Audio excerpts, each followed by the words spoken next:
નમસ્કાર વિદ્યાર્થી મિત્રો, એજ્યુ ટાર્ગેટ ચેનલમાં આપ સૌનું હાર્દિક સ્વાગત છે. વિદ્યાર્થી મિત્રો, આજના વિડીયોની અંદર આપણે વાત કરવાના છીએ ધોરણ 6 વિષય છે ગુજરાતી એટલે કે પલાશ, જેની અંદર આજે આપણે પાઠ નંબર 2 વાર્તા રે વાર્તા એનો ભાગ નંબર આજે આપણે 1 જોવાના છીએ. સમજૂતી સાથે પ્રશ્નોના જવાબ જોવાના છીએ. તો વિદ્યાર્થી મિત્રો, વિડીયો છે છેલ્લા સુધી જોતા રહેજો અને તમારા મિત્રો સુધી આ વિડીયોને વધુમાં વધુ શેર કરજો. ચાલો વિદ્યાર્થી મિત્રો, વિડીયો છે શરૂ કરીએ. મિત્રો, હજુ સુધી તમે અમારી એજ્યુ ટાર્ગેટ ચેનલ સબસ્ક્રાઈબ ના કરી હોય તો સબસ્ક્રાઈબ કરી લેજો અને બાજુમાં આવેલ બેલ આઇકન દબાવી દેજો. ત્યારબાદ ઓલ નોટિફિકેશન પર ક્લિક કરી દેજો, એટલે અમે જે કંઈ પણ વિડીયો મૂકીએ એ સૌથી પહેલાં તમને એનું નોટિફિકેશન મળી જાય.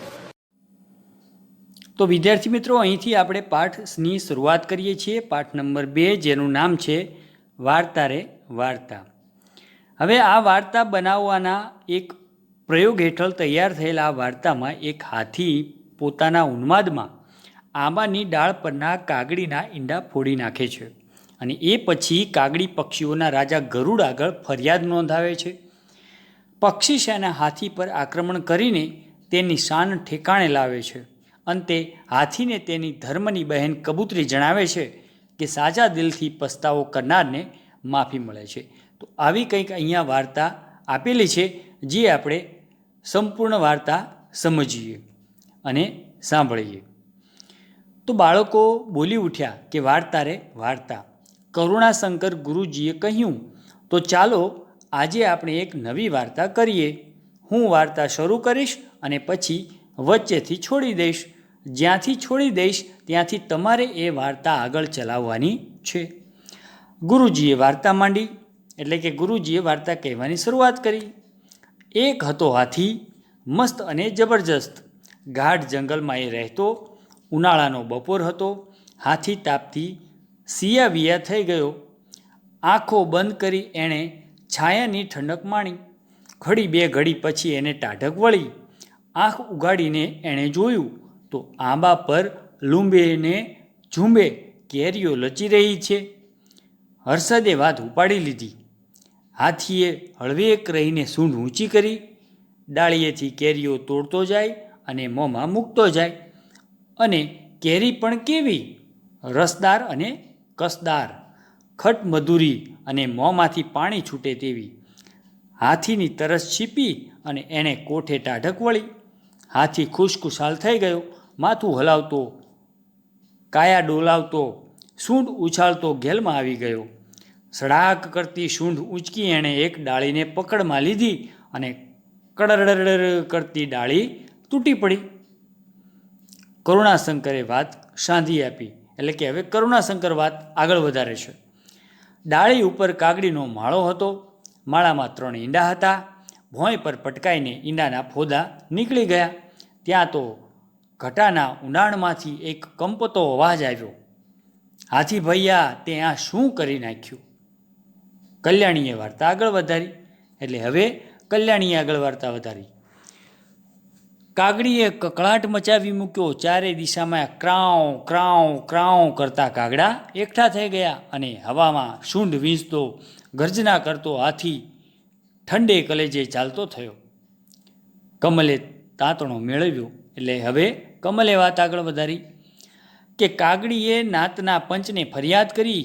મહાજન, મારે આ હાથી સામે ફરિયાદ નોંધાવી છે. એણે વગર વાંક ગુને મારા ઈંડા ફોડી નાખ્યા છે, મારા બચ્ચાની હત્યા કરી છે. કાગડીના સ્વજનોએ પણ સાદ પુરાવ્યો. કા કા કા કા. હર્ષની વાત આગળ વધારી. નાતનો મુખી કાગડીને લઈ પંખીઓના રાજા ગરુડના દરબારમાં ગયો. દરવાજે ગીધની ચોકી છે. ડેલીએ કુકડાની પડઘમ ગાજે છે. મેળીએ બુલબુલની શરણાઈ વાગે છે અને ચોકમાં ન્યાયની ધજા ફરફરે છે.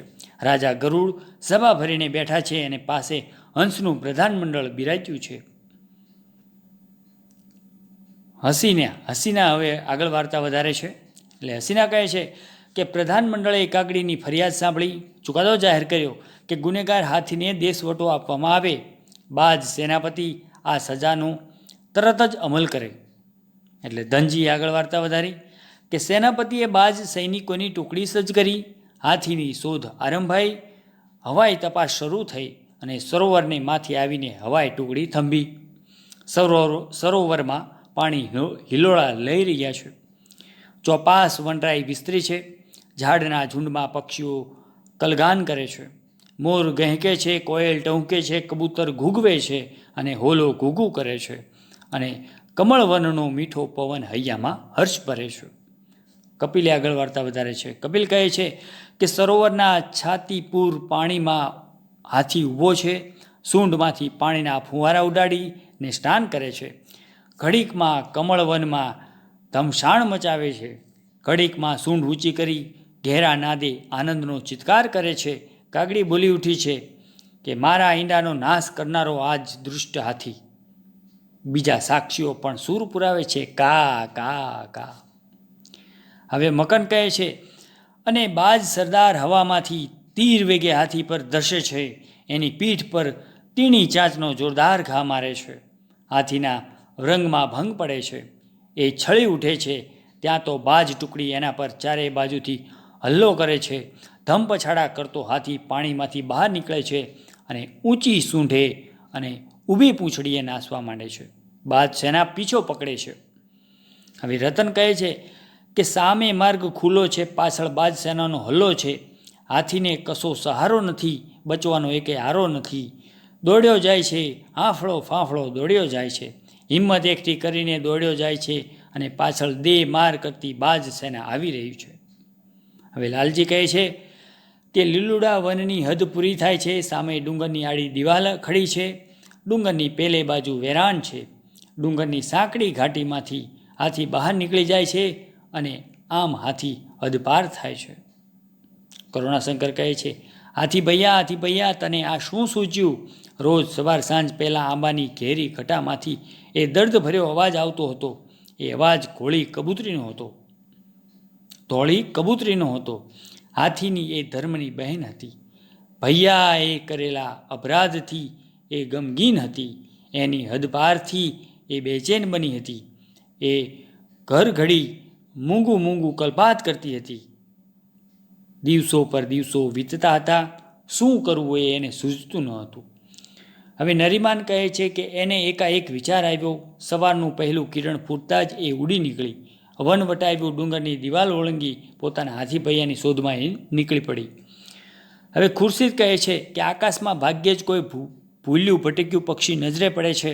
ધરતી પર ભાગ્યે જ કોઈ પ્રાણી આંખે ચડે છે. નાના નાના ઝાડવાથી ધરતીના છેડા સુધીનો આખો પટ છવાયો છે. એકાદ આછું પાતળું ઝરણું વહી રહ્યું છે. આખા વેરાન પટમાં એ એકલી જ આંખ ઠારતી લીલી પટ્ટી છે. એ પટ્ટીના ઝાડવાના આંધા અધૂરા છાંયડામાં હાથી શરીર સંકોચીને પડ્યો છે. પોતે કરેલા પાપનો અંતે પસ્તાવો થાય છે. આગળ ફાલ્ગુન કહે છે કે એને કોઈકની પાંખોમાં ફફડાટનો ભાસ થાય છે. એ ઘેરમાંથી જાગે છે એ પહેલાં જ એક ધીમો મીઠો અવાજ એના કાને અથડાય છે, હાથી ભૈયા. એ આંખ ઉગાડીને જુએ છે તો સામે કબૂતરી આવીને એની સૂંઢ પર બેસી ગઈ છે. આશ્ચર્યથી અને આનંદથી એ બોલી ઉઠે છે, કોણ? મારી કપૂરી બહેન? અને એની આંખમાંથી બોર જેવડા આંસુ સરી પડે છે. વિશાખા કહે છે કે કબૂતરી કહે છે, ભૈયા, આનંદના આવેગમાં તું ભાન ભૂલ્યો. ન કરવાનું કરી બેઠો. તારે મન તો હસવું હતું, પણ પેલી બિચારી કાગડીના ઈંડાનો ઘાણ નીકળી ગયો. એટલે રણમલ કહે છે કે હાથી કહે છે કે બહેન, જોરના તોરમાં હું વિવેક ભૂલ્યો. હસવામાંથી ખસવું થઈ ગયું. આજે એનો મને ખૂબ પસ્તાવો થાય છે. હે બહેન કાગડી, મને માફી આપશે? હે બહેન, આ કાગડી મને માફી આપશે? એવું હાથી કહે છે.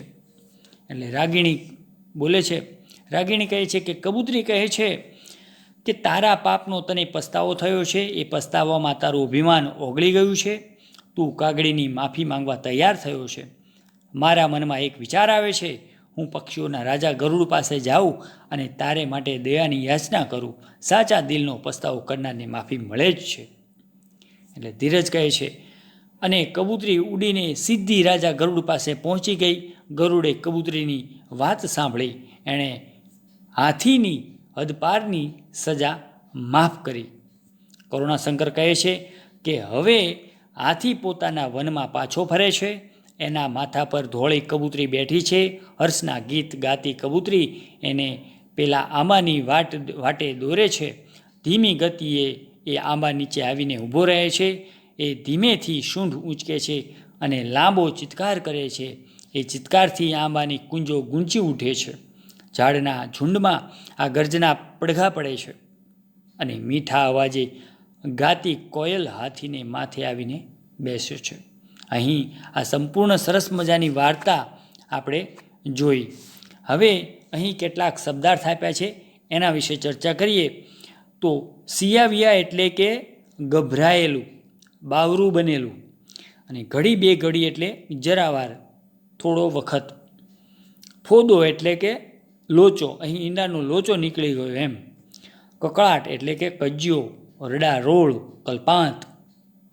ગમગીન એટલે ઉદાસ, ખીન. યાચના એટલે કે વિનંતી, પ્રાર્થના. હદપારી એટલે કે હદ પાર કે હદ બહાર થવું તે. હાંફળું ફાંફળું એટલે કે ગભરાયેલું, બેબાકળું. ચિત્કાર એટલે ચીસ, અને કસદાર એટલે રસાળ. આગળ રૂઢિપ્રયોગો આપ્યા છે એ જોઈએ કે મોંમાંથી પાણી છૂટવું તો ખાવાની ઈચ્છા થવી, મોંમાં લાળ છૂટવી.